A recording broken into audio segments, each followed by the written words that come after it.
Hello. Started late, so I'm gonna be a little quieter than usual. Erica had returned to the room that had been given to her on the second floor of the guest house. The next room over was empty. It was very quiet there. Even pressing her ear against the wall wouldn't help her listen in on the voices in the cousin room. Even with hearing power boosted by the detective's authority, it would probably be impossible to make out anything. This room was the farthest down the hall, a long way away from the cousin room. 前回は私の部屋はいとこ部屋の隣だったのに。なるほど。今回は私の部屋を遠ざけてきましたか。ゲームマスター権限で許された範囲の初期配置の変更です。妥当な処定かと。まあその方が私もいいです。あのクソガキどものトランプで遊ぶ黄色い声なんて聞きたくもありませんから。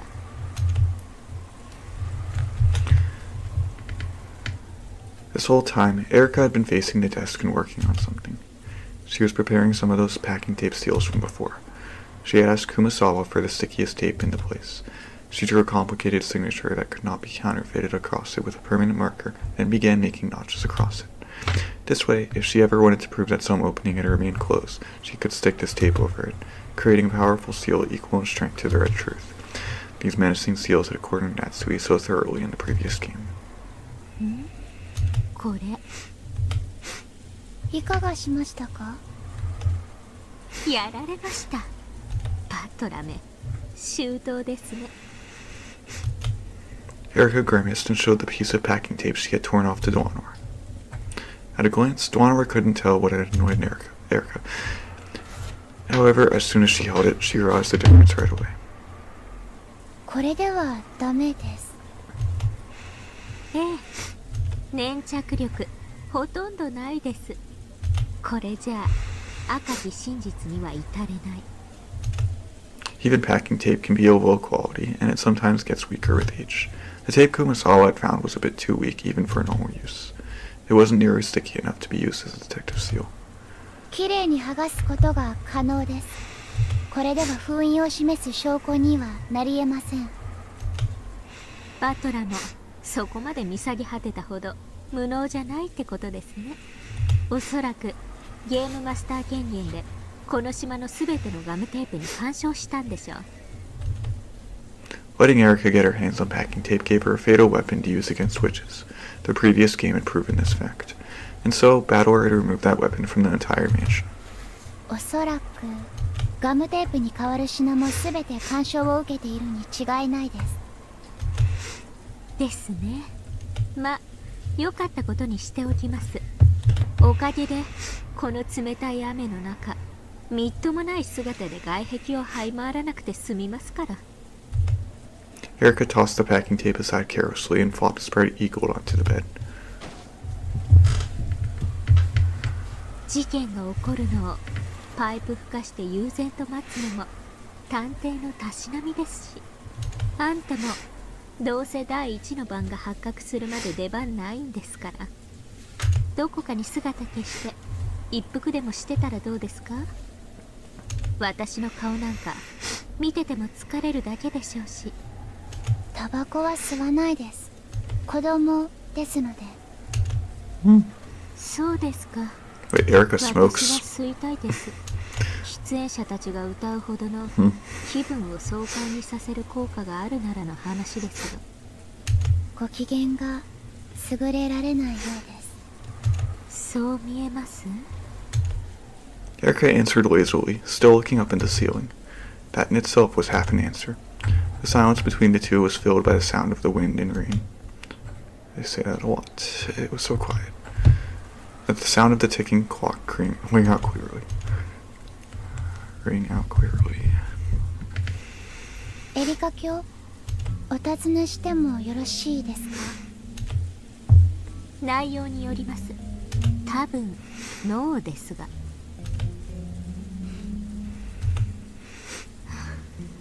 一応暇つぶしに聞いてあげます。何です？ Maybe Erica was bored too, or perhaps the sound of the rain was making her sentimental. She agreed to listen to Duanor, which was very unlike her. なぜエリカ卿は魔法を嫌われるのです？ああ、さっきの下のマリアとのやりとりの件ですね。あんなの子供騙しのくだらない手品です。誰だって分かっています。ああまでして幻想を打ち砕く必要があったのですか？私には分からないです。Erica didn't need Duanor to tell her that it had been a childish fight. 自称知的蹂躙者としましては There she goes calling herself that 魔 again. 法なんてもので真実をうやむやにすることが許せないわけです。それを暴くことに優越を感じられているということですか？私には他の感情が感じられます。他の感情？何です？優越というよりはもっと何か別の負の感情を感じます。やっぱりあんたはただの殺人人形です。その目も節穴みたいですね。失礼しました。許してほしいです。 Erica rolled over grumpily, turning her back to Duanor, so that Duanor couldn't see her expression.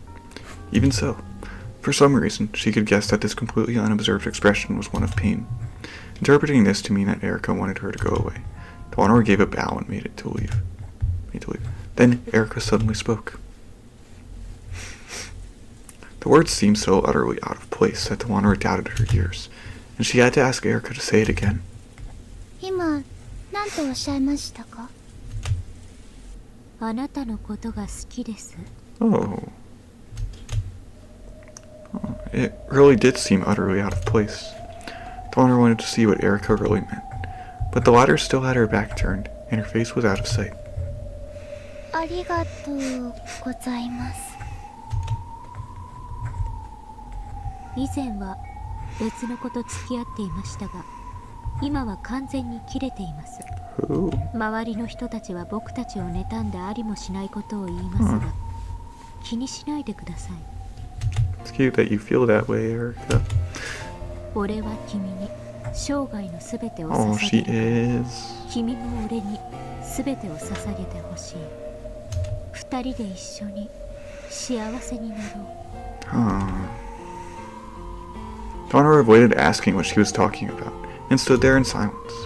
For a while, Erica kept on dully and emotionlessly repeating sloppy phrases that might have popped up in some shoujo manga. Then, unexpectedly, she once again followed up with a complete non sequitur. 新しい財布。 Of course, she had no idea what Erica was saying. However, with her back still to Duanor, Erica kept on saying disconnected words. 変な猫のキーホルダー。趣味の合わないアロマオイル。演劇の先輩に借りたという趣味違いの音楽テープ。先輩の付き合いで断れなくて、急にバイトが入っちゃって、ダチの電話が長くてなかなか切れなくって。 I wonder if Duanor will return her feelings. Made too much curry. Went to theater practice more often. The way he folds paper towels. Thanks, I've already eaten. He knew more about cosmetics. Sorry, I was sleeping. The toilet seat was left down. He spent the night over at his stage friend's place. My acting friends had a party here earlier. Someone must have left it behind. The drain and sink were cleaned out. Receipts and point cards from places he never goes. The muddy soles are evidence that you went out on Sunday when it was raining. That matches the strange symbol on the calendar. None of your theater friends have hair this long. That's a leading question. How do you know the plot of a movie you haven't seen yet? Evidence. Evidence. Circumstantial evidence. Observation. Surveillance. Tracking. Tailing. Information gathering. Wiretapping. Asking around. Questioning. I found tons of evidence that I loved you. I found tons of evidence that you loved me. But I can't find any evidence that you haven't been cheating on me. Oh. Give it a rest. If you love me, then trust me. If you can't do that, then you don't love me anymore. How could I love someone like that? I'll treasure you for all my life, and I want to do well in theater just as much. You said you liked seeing me act, right? So why are you telling me to stop acting now? Why do I have to choose between you and acting? What's wrong with you? I'm seriously worn out, okay? Come on. If all we do is fight when we see each other, maybe we both need some time to cool off, okay? I need to concentrate for my next performance anyway. This girl working with Senpai suddenly said she wouldn't be able to perform. I need to rewrite the script by tomorrow. I don't have time for this.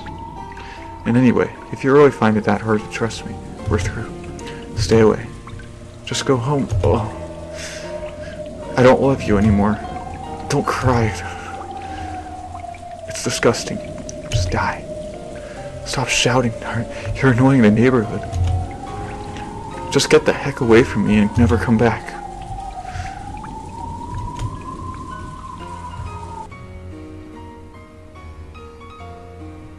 Dark. 愛がなければ見えない。逆なんですよ。愛なんかあるからありもしないものが見えてしまう。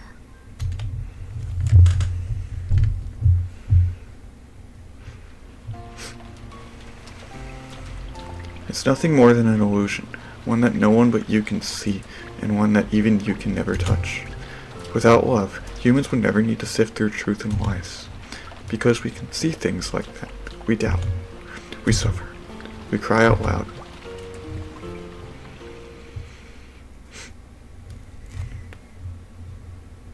"私は今幸せです。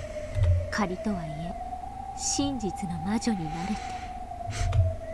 今の私はもう赤くない言葉に苦しめられなくて済むのだか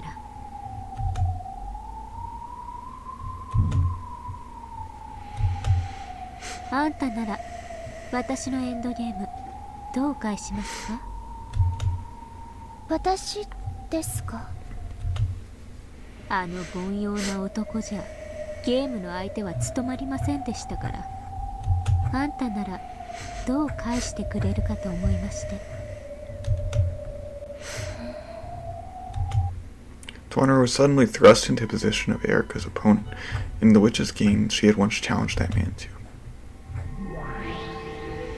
Tuaner was shared in the fragments of Erika's past and was made to grasp the full situation. The board was reproduced in full inside their heads. The situation was one-sided. Erika's side had constructed a blue truth based on countless bits of circumstantial evidence, had turned all of those into pieces, and was already cornering the opponent. For some time, Tuaner thought in silence, and announced her by-the-book response. 初手、私が浮気している証拠の提出を要求します。青き真実で反論。構築に状況証拠、物的証拠を84点提出。青き真実で反論。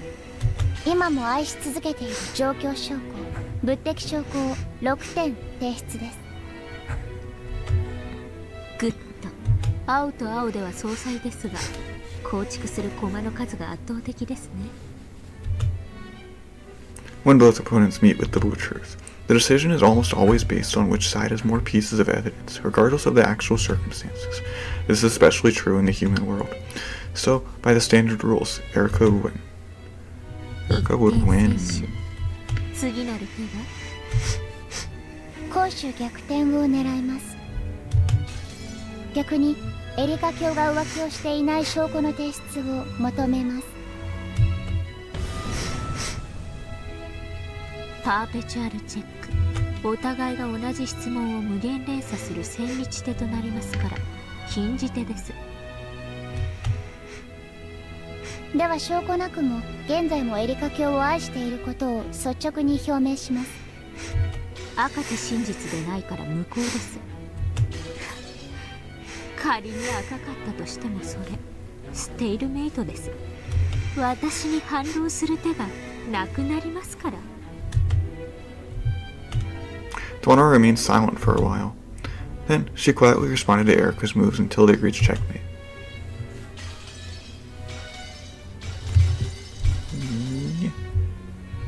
A stalemate is a forbidden move in the game of witches, since it means the ruin of the game. However, in chess, it also represents a draw. Because of this, it's a splendid final move that a weaker player can pull off if they're unable to win outright. In this situation, Erika clearly had the advantage, so it was natural that Dwanora would seek a stalemate to obtain a tie. However, that would only be the case in chess. In a game where witches fight over truth, it's a forbidden move. So it was already checkmate from the very beginning. Dwanora had no way to turn the game around. However, regardless of what the real truth between the pair of them had been, this game would be. 他に手は真実を守る魔女狩り大司教？いえ、ギザインです。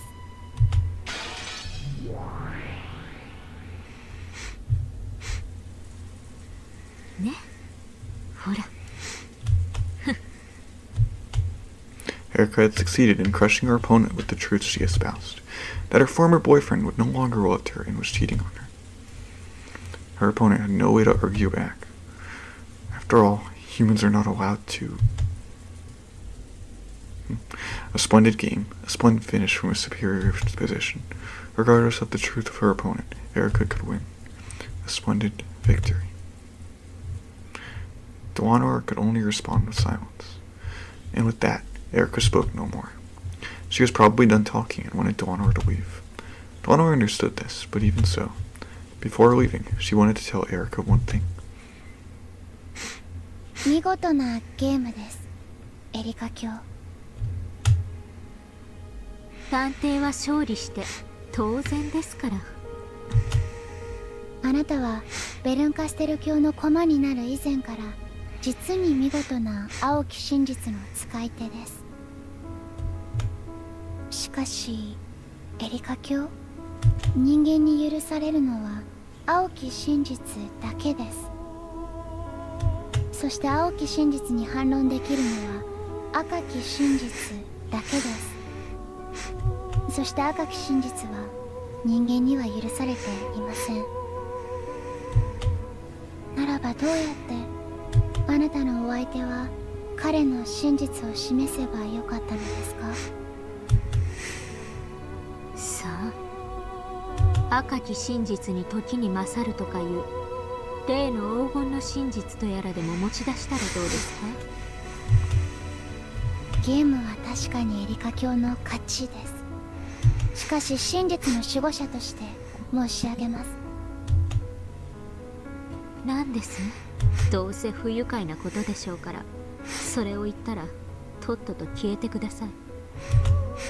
はい、確かにこのゲームはエリカ卿の勝ちです。しかし私が示したあなたを今も愛している青き真実の証拠6点は未だ否定されていません。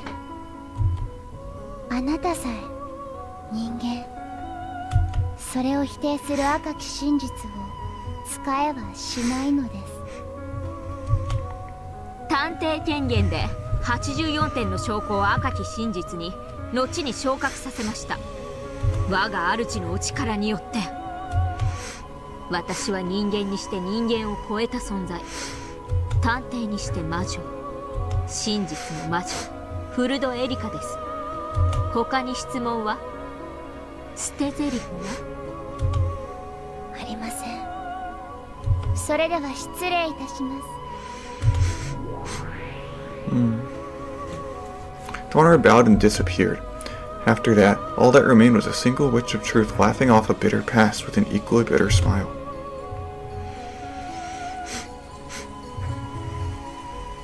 Judging by the bedside clock, it was almost exactly 24 o'clock. さて、一寝入りさせてもらいますか。いよいよ2日目、10月5日の幕開けです。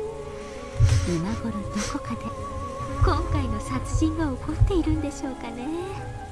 今回の犠牲者さん、せいぜいいろいろなダイイングメッセージをよろしくお Who 願いします。 exactly is Erica? She doesn't look a lot older than Maria, but she was apparently old enough to have a boyfriend.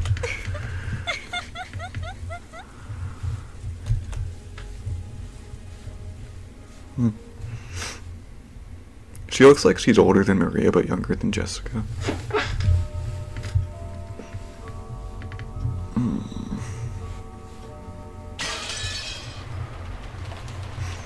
どうして母さんに相談しなかったの？あなたの人生を最後まで支えるパートナーの話なのよ。そうだよ。生涯一緒にいたい女性なんだ。だからこそ真剣に決めなければいけないんでしょ？どうしてそんな軽率に？ Eva and George could be seen beneath the eaves of the guest house. George had revealed his engagement with Shannon. Eva's anger had exploded almost instantly. This had been no more than George had expected, so he had responded with an ice-cold calm. まさかもう関係を？子供ができたとか言われて結婚を迫られたんでしょ？失礼だな。僕は婚前の貞操は厳しくあるべき主義なんだ。じゃあどうして婚約なんて？ This is a weird mother and son relationship. 僕は求めた。彼女は受けた。それで成立じゃないか。違うわ違うわ。結婚はね、あんたが思ってるような漫画か何かみたいに簡単なものじゃないの。先方のご両親は、両家の交流は、あんた野良猫じゃないのよ。後宮ジョージなのよ。ひょっとしたらおじい様の後継者に指名されるかもしれないこの時期に、どうしてそんな軽率な？どうして母さんに相談してくれなかったの？今こうして相談してるよ。いや、相談じゃないか。これはただの報告だね。おじい様の後継者に指名されるのは全く期待してない。いや、むしろ辞退したいくらいさ。僕は自分の国と城を父さんがそうしたように何もない原野に築き上げたい。あのね、父さんが今日までどれくらいの苦労をしたのか分かってるの？あんたが真似てできるようなことじゃないの。今日までどれほどの運や偶然に助けられたことか。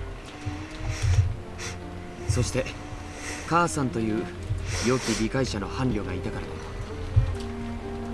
サヨは僕を支え、より強く生まれ変わらせてくれる人だ。母さんがたくましくなったと褒めてくれた今の僕は、彼女がいなかったらありえない。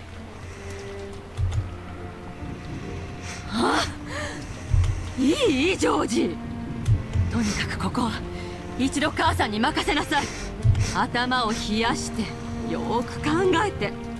シャノンちゃんだけがあなたに好意を持ってるわけじゃないのよ。お見合いしたあゆみさんだってあなたのことをとても気に入ったそうよ。初耳だね。あなたも分かってると思ってたのよ。先方のご両親も大変あなたのことを気に入ってるそうよ。もしあなたに父さんのように一国一城を築きたい夢があるなら、その彼女の気持ちを裏切るの？裏切るも何も。 How was he supposed to know that she liked him? What? 僕はあゆみさんと特に交流があったわけじゃない。お見合いをして、その後親たちが勝手に盛り上がってるだけじゃないか。数度無理やり引き合わされたけど、僕たちは互いに目さえ合わせちゃいない。あゆみさんは育ちのいい奥ゆかしい女性でしょ。男性のジョージに目を合わせるなんて恥ずかしいしぶしつけでできなかっただけよ。あなたが目を見て話してくれなきゃ気持ちが感じられないと言うなら、彼女にそう注意するわ。きっとこれからはあなたの目を見て話してくれるはずよ。あゆみさんと結婚させたいのは、それが母さんにとって利するからさ。母さんの縁談には僕の気持ちがわずかほども含まれていない。What? ジョージ、どうしてそんなことを言うの？母さんがあなたのことを考えないことなんてあった？ないでしょ。親という漢字はどういう字？木の上に立って見ると書いて親なのよ。母さんたちはね、あなたよりはるかに高みから人生の遠くまでを展望してるの。そしてあなたが若さゆえの一時の感情で間違った道へ進もうとしているのが見えているの。だからこうして憎まれることを承知で言ってるのよ。あんたがどうでもいい子だったらこんな喧嘩しないわ。どこの変な女とでも勝手に結婚しなさいって放っておいてるわよ。ねえジョージ、母さんに全て任せなさい。もうあなたはシャノンちゃんに会わなくていいわ。全部母さんたちで話をつけてあげる。大丈夫よ、シャノンちゃんにも悪いようにはしない。だってジョージに成長のきっかけをくれた人だものね。ちゃんとそれに配慮してあげるから。だからあとはもう母さんたちに任せなさい、ジョージ。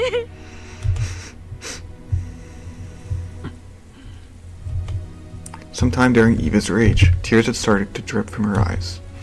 As though those tears had caused him to hesitate, George turned his back and sagged his shoulders.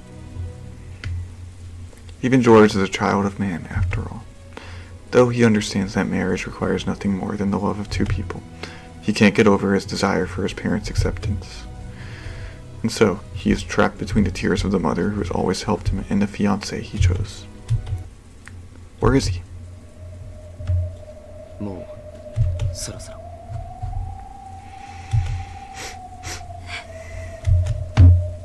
今日まで立派に育ててもらって本当に感謝してる。僕もこう思って親になったら母さんみたいな親になるよ。子供のために本当に戦える世界で一番尊敬できる親にね。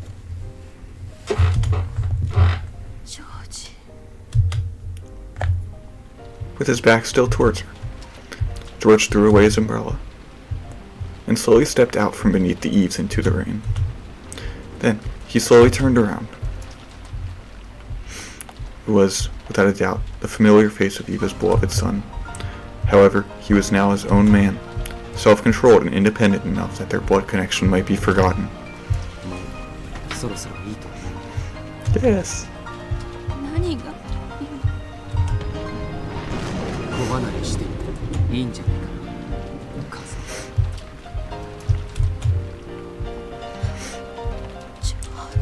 I don't know why parents are so controlling of their children like this. It hurts. ここからは親子の関係はなし Like, let them live their own lives. 僕はジョージ、君はエヴァ。親だからどうこうというのは抜きにして、互いの立場から本音をぶつけようじゃないか。君が僕を望み通りの相手と結婚させたい理由は経済的事情、世間体、それから未だいさかいのなくならないおじさんたちへの見栄、それ以外に何もない。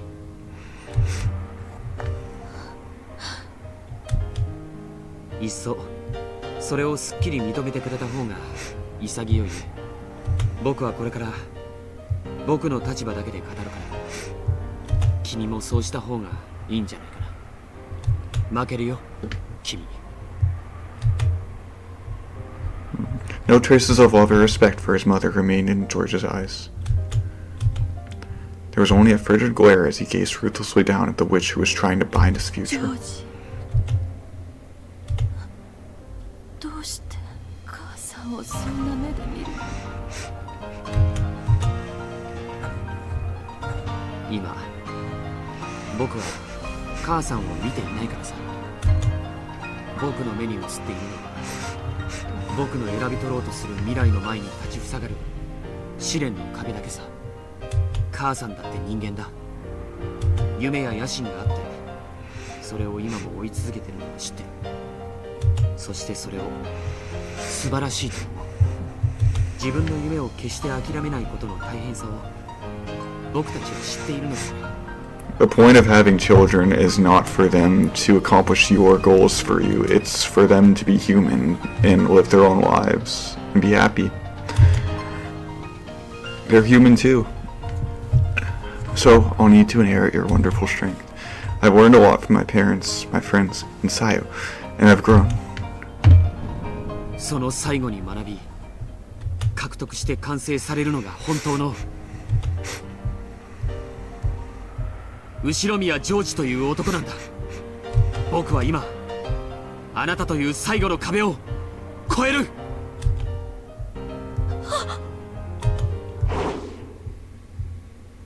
Oh. 何？ Eva had disappeared. The pouring rain went evenly across the ground everywhere. No, it was blocked very slightly in one place. However, there was no one there. Standing on the ground isn't the only way to block the path of the rain. Then, could it be? Oh, where now? Oh!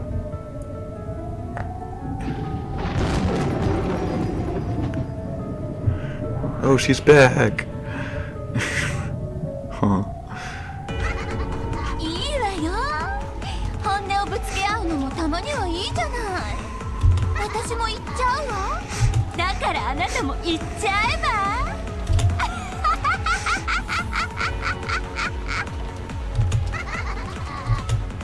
In a rain-filled sky, with a moon that shouldn't have been visible behind her, was the Golden Witch of the future who had finally obtained everything of the Shiromia family. Even the drastic change in his mother's appearance didn't faze George. On the contrary, he seemed to be moved by her boldness, because his mother had honestly and truly displayed her true nature.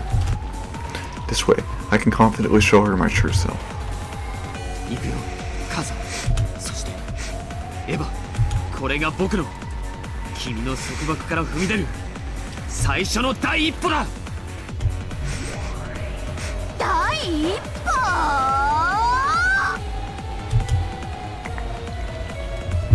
With that first step, he felt something odd beneath his feet. He knew that the sticky sensation, different from that of mud, represented his mother's arrogance, trying to prevent him from making that first step. 小さい頃、お話をたくさん読んであげたわね。あなたが大好きだった西遊記、覚えてる？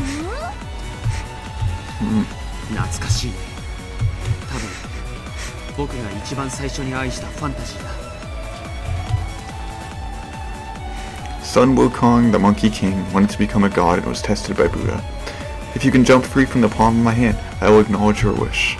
Then, Sun Wukong managed to reach what he thought was the end of the world and found 5 pillars standing there, only to discover that they were Buddha's fingers and that he still hadn't left Buddha's hands. 僕が母さんから決別すると宣言した第一歩がそれだと言いたいわけだね。あなたの反抗も葛藤も苦悩も根気もすべて私がすでに通ってきた道。あなたのその第一歩など私という人生に飲み込まれる程度。いつまで目を背けてるの？見ちゃえば足元。At George's feet, on the pitch-black earth soaked by the pounding rain, was what appeared to be slightly red sash that glowed ominously and blocked George's first step. It was deep, viscous, and it held George's foot in place. From Eva's perspective, as she gazed down from the sky, it looked like a vast red spider web that radiated out with George at the center. そうさ、これが僕さ。生まれた時から数々の習い事で縛り付けられ、あんたの野望のためだけに育てられてきた僕の姿さ。いいえ、それは違うわ。なら分かるようにしてあげる。見せてあげる。そして悟っちゃえば。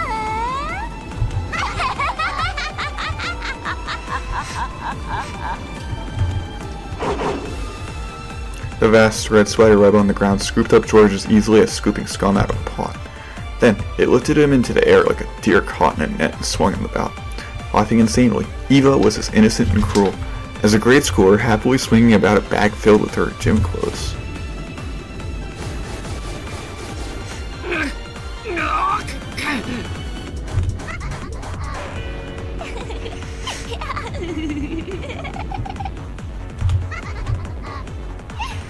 さあ思い出してごらんなさい。火曜日には何があったのか。 Oh, Tuesdays.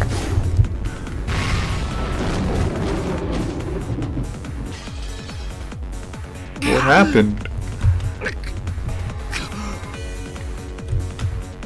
覚えてるさ、ピアノ教室だよ。今でも猫踏んじゃったを聞くと背中の毛が逆立つね。幼稚園の頃はバイオリン教室だったわ。できる子はやってそうでしょ。あんた才能なさそうだったからね。途中でピアノに変えたけど。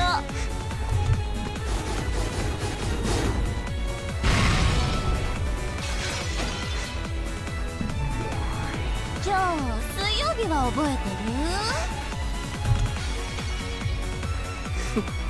覚えてるさ、進学塾の日だよ。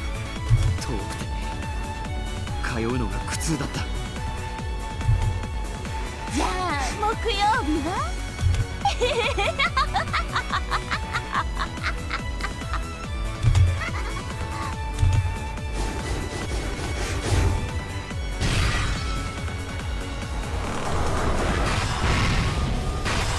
Tuesday, Wednesday, Thursday.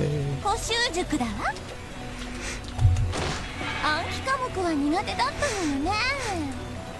あなた応用はできるのに暗記は苦手な典型的なやればできる子だったわ。痛烈だね。子供が三者面談と言われて一番イラつく言葉だよ。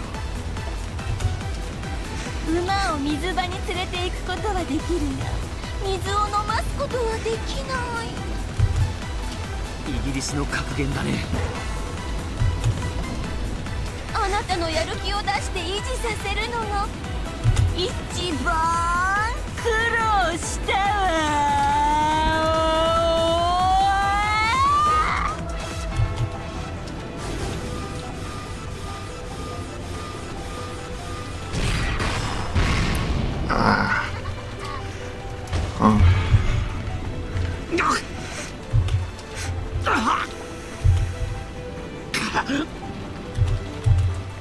George was bound hand and foot by the bright red spiderweb, reduced to the witch's plaything. She innocently swung him around and smashed him about, all with an insane laugh, again and again. 金曜日は覚えてる？もちろんさ。ユニークな塾だね。親と一緒の塾なんていろいろな意味で窮屈だったよ。子に釣り竿を買うな、一緒に釣りに行け。母さんはイギリスの教育論が好きだね。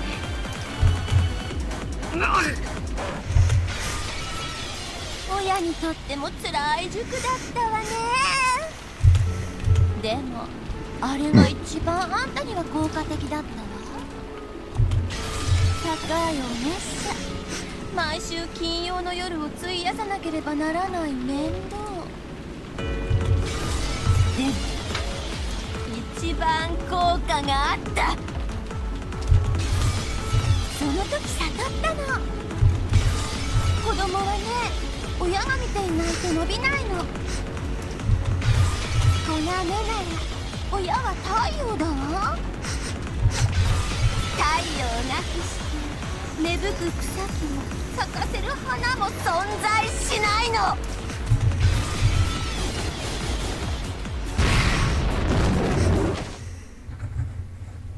Still bound hand and foot, George was thrown, slammed, and smashed. He could do nothing. He was still like Sun Wukong, unable to wave the palm of his mother's hand. However, since he wouldn't surrender, he could still show resistance at any time.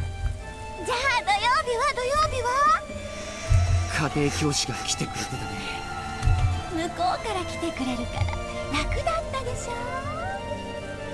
聖域である自室に毎週他人を迎え入れるのは苦痛だったよ。先生が帰った後に残る汗の匂いが今でも思い出せるくらいに嫌だったね。あなたに学習姿勢を叩き込んでくれる素晴らしい先生だったわよ。弁護士の相談費用並みのお月謝を払った甲斐が本当にあった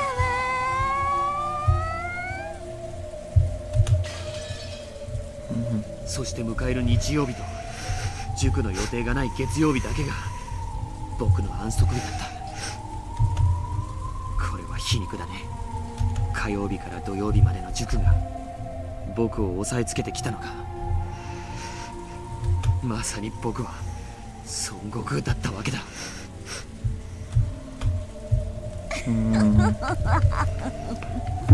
Weird childhood he had. そうね。私の手のひらから逃れたいなんて思い上がりはお釈迦様にご行山で潰してもらうといいわ。Sun Wukong, who wanted to become a god, was crushed by the 5 mountains of fire, water, wood, metal, and earth, and sealed away. These are the 5 elements that the days of the week, Tuesday through Saturday, are named after in Japanese. Only now did George, who had always admired Sun Wukong, recognize this greatest of ironies. 思い上がったあなたは孫悟空と同じに少し反省とお仕置きが必要だわ。あなたが改心したら私が解放してあげる。それは解放じゃないね。洗脳だ。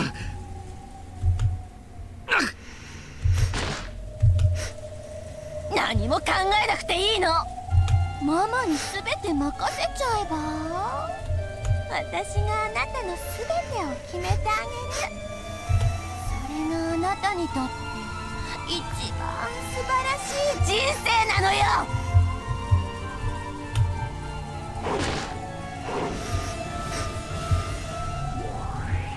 世界で一番知的であなたのために全てを捧げてくれる女性を用意してあげる。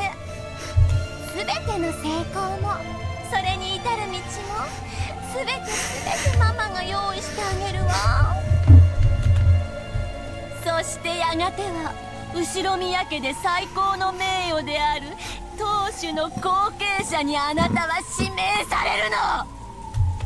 それから初めてあなたは自分の人生を始めなさい。第一歩。笑わせないでよ。あんたはね、まだ生まれてさいないのよ。これはあんたを捕らえる私の巣じゃないわ。あんたを慈しんで育む私の子宮の中なのよ。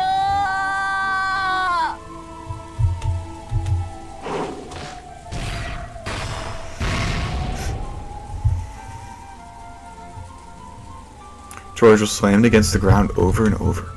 It was a heartless atrocity, unlike anything one would expect from a blood-related son to receive. However, in Eva's eyes, perhaps even this was a sign of love for her precious son. The human-shaped lump of flesh wrapped in the red bag was slammed over and over, then thrown high into the air, where it was caught in a massive spiderweb in the sky, still covered with fresh blood. While he hung there as though crucified, George didn't even twitch. Even if he'd had some power to resist remaining in him, the red web pinning him there would have held even that in check. The rain, which had been falling non-stop since the beginning, quietly tormented and pitied George. ご行山に封じられてしばらく頭を冷やしなさい。シャノンちゃんが悪い子だからやめなさいと言ってるわけじゃないのよ。彼女はジョージに青春と成長のきっかけを与えてくれたとても良い子だわ。でも後先を考えない婚約は別の問題よ。相手が彼女だからいけないと言ってるわけじゃないの。それを分かりなさい。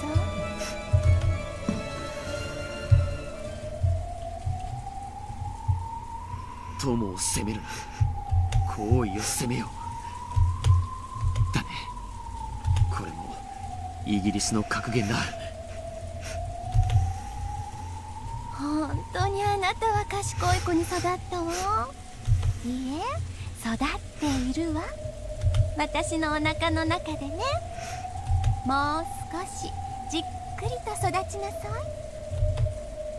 さあ、お仕置きは終わりよ。謝りなさい、母さんに。The spider web released George reluctantly. Then it threw him to the ground beneath the cloudy sky. ありがとう母さん。 It was all George could do to get up on his hands and knees. Though he wiped the mud away and stood his ground, he still couldn't raise his head. これまでの全てが僕を思ってのことだったんだね。ありがとう。本当にありがとう。そうよ。今は憎いでしょ。でもいつかきっと感謝するわ。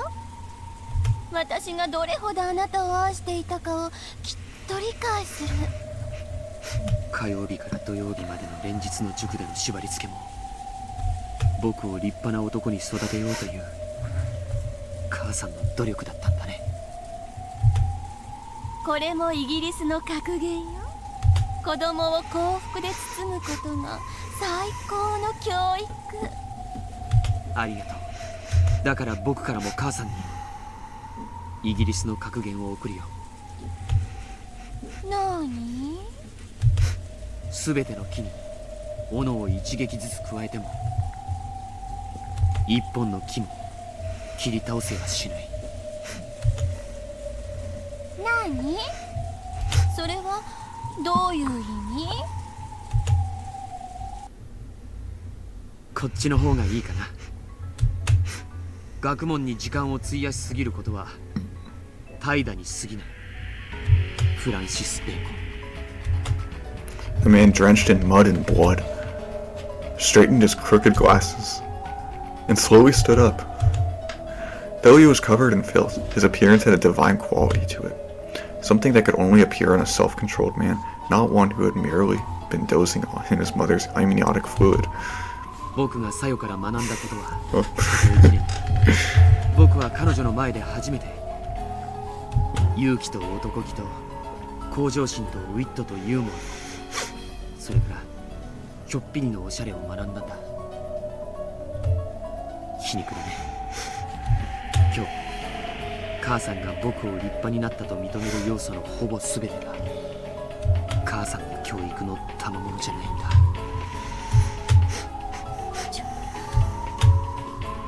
ジョージ、あんたはまだそんなことを。戻してあげるわ、母さんの子宮に。そしてもう一度暖かな海で育て直してあげる。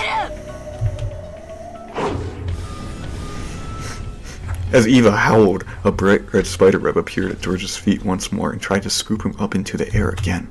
However, at that instant, a powerful magic circle could be seen in the area surrounding George for just a moment.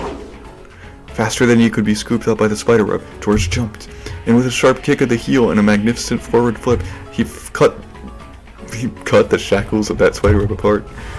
Anime karate.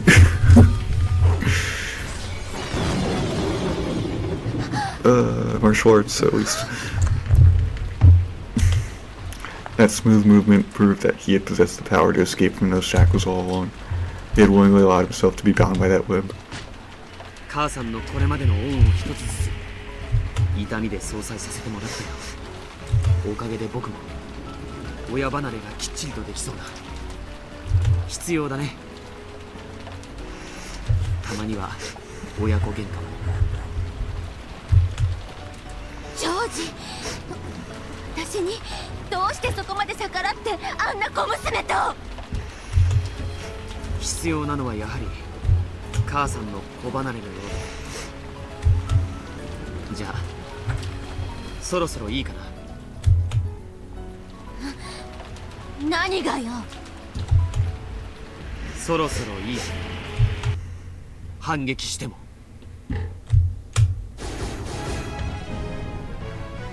Gasp! The curtain of spider webs that Eva shot out in defense were all too slow. George leaped through them in one instant. In the next, he was right before her eyes.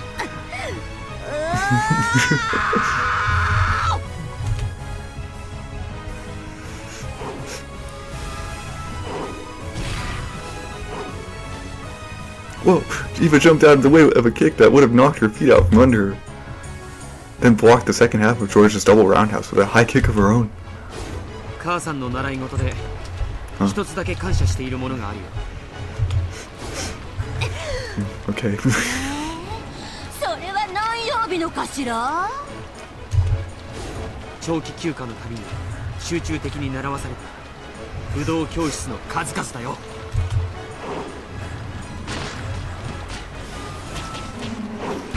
Oh, they're going at it. 嬉し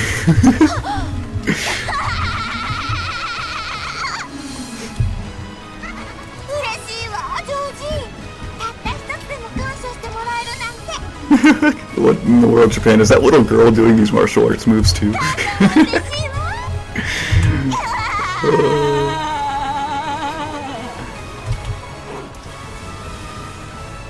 Eva's swift feet flash like lightning. Whoa, whoa, whoa. Mid-level attack. As George's head fell forward, she caught it in both hands as though she was about to smash it against the ground. It was then met with Eva's knee as it rose like a bolt of lightning from the earth.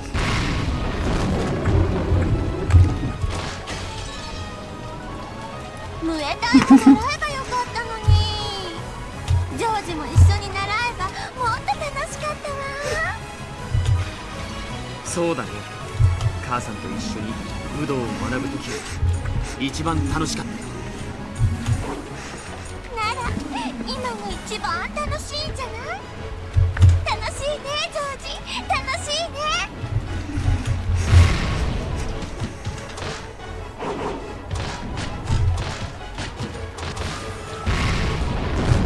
楽しいかい母さん。息子と遊ぶのは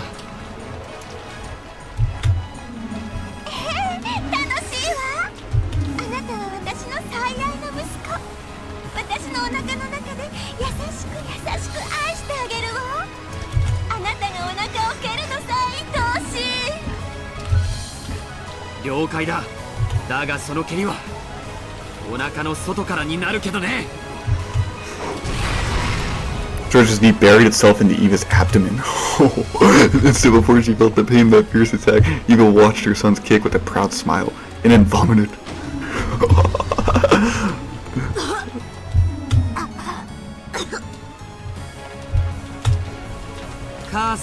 Yeah, George, beat up that little girl. いい加減そういう若い子向きの服は自重した方がいいんじゃないかな。ジョー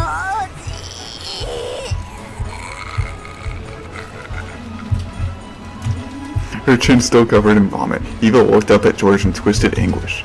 She could see how pathetic her face was by her reflection in his glasses. 母さんも僕も一緒に子供時代とお別れしよう。さよなら母さん。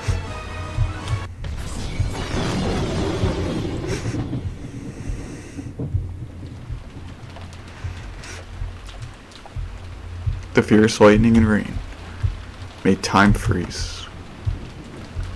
George's beautiful kick had stopped an inch from Eva's chest. However, the power of the red magic circle surrounding George had already pierced Eva's body. Though he had stopped without hitting her, blood poured out of Eva's back. No wound had been left on her chest, but her heart had been punched through. Eva slumped backwards and landed in a puddle with a splash. There were no convulsions. Her life had been ended without leaving her even an instant to writhe about in pain. その辺にいるんじゃないかいガブ。 As he straightened his glasses, George spoke to the rose thicket behind him. Then, a pitch-black hole opened in the air there, and Gap jumped out. 大したもんね。あのエヴァ・ベアトリーチェを継承前とはいえ打ち倒すなんて。やはり痛く余計なちょっかいを出さなくてありがとう。親子水入らずで過ごせ。まさかいなかったわよ。今あなたが私を召喚したんだわ。どっちでもいいさ。君にお願いがある。区切りはあるの？聞いてくれないのかい。 With his back still facing her, George reset his glasses. The threat in his voice held the solemn presence of a king who could control demons. That presence made Gap gulp, and she looked her lips before bowing respectfully to his back. 私はイケてる男が好きだけど、王者はもっと好きだわ。何なりとお命じを、魔王陛下。後ろ宮家の当主に憧れ、その夢と猛襲に生きた彼女の亡骸をふさわしい場所に安置してほしい。じゃあ金蔵の書斎へ？いや、貴賓室がいいな。屋敷の2階のあの開かずの貴賓室。あの部屋ね。了解したわ、ジョージ陛下。 Gap approached Eva's corpse and lightly tapped the ground with her right heel. When she did, a large hole opened up, swallowed both Gap and the corpse, and closed. After a while, a small hole opened in the air, and the staff Eva always carried, marked with the one-winged eagle that symbolized the Yoshirimiya family's leader, was spat out into a puddle, because the corpse would no longer have any use for it. George slowly approached that staff, and stepped down hard on the tip. When he did, the staff spun violently into the air, and after passing by the blue moon that honored the Demon King, it flew into George's outstretched hand.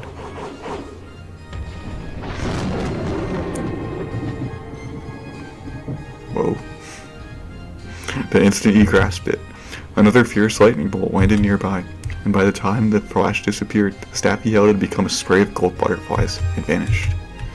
It was as though George had crushed the staff out of existence.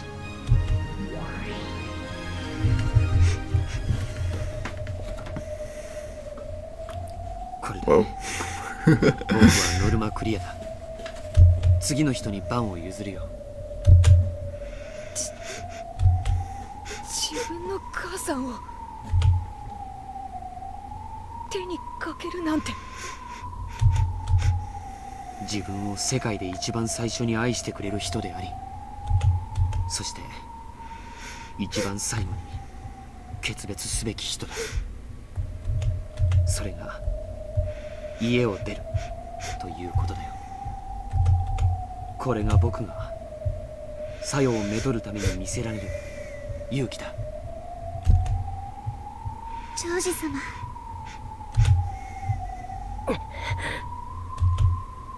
あっぱれなり後ろ宮ジョージ、まずは見事であるぞ。たとえゲーム上のこととはいえ、駒のこととはいえ、自分の母親を殺すのは愉快なことではない。しかしそれが君たちの課す試練だというから、僕は答えたよ。 He stared at the two demons. The demons looked at each other and showed their surprise with their now familiar, exaggerated gestures. 素晴らしいわ。なんて見事なのかしら、ゼタル。そうだね、フルフル。ジョージ君の決意は本物だ。どうやら僕は君を見誤っていたようだね。謝るよ、許してほしい。 George chose not to go along with this theatrical conversation. He just quietly looked down upon the game board, found the piece representing his mother, which was right next to his, and tipped it over. This was the trial that Zepar and Furfur had set for him, so that the love of the pair will stand true. Offer up the life of one person by your own hands. It was similar to that trial during Bito's games, where they were given 3 options as part of a test to select the next family head. However, the pair of lovers will never abandon each other's lives, so they were automatically left with the option of sacrificing the life of another instead. In fact, it was merciful that they only had to choose the life of one person other than themselves instead of all. And besides, it only meant taking those lives as pieces on the board. For the versions of themselves to whom the game board was the only world, this was a tragic parasite But to those who stood around the game board in the Switch's smoking room, it was nothing more than a movement of the pieces, representing George's will to overcome his parents. However, the fact remained that the demons had ordered them to take these lives, even if it was just within one of the endless fragment worlds. George appeared to have distanced himself from the events on the demon's game board, but Jessica still seemed to resist the idea of stealing another person's life, even if it was only their life as a piece on the game board.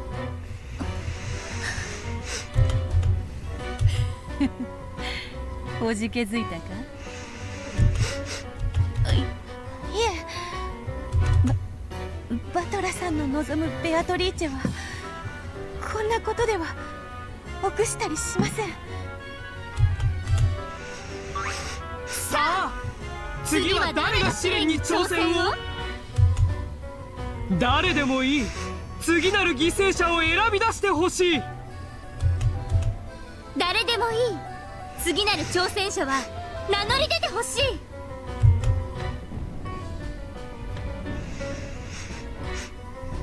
誰も名乗り出ないなら僕の勝ちということだね。へえ、そうなるわ。ならばおめでとう、後ろ宮ジョージ。あなたとあなたの愛する人の恋の成就へ至る扉の鍵を僕たちは今こそ授けん。待てよ。 As the demons delightedly named George as the victor, they were interrupted by the next challenger. ジェシカさん、次は私だぜ。いいぜ、やってやろう。私だってカノン君のこと半端に考えてるわけじゃねえってこと見せてやろ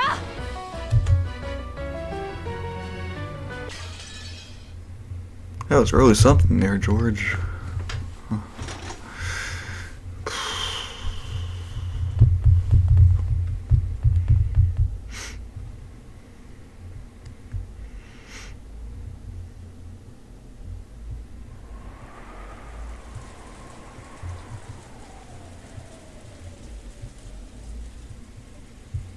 Where does it go now? Okay. Bye!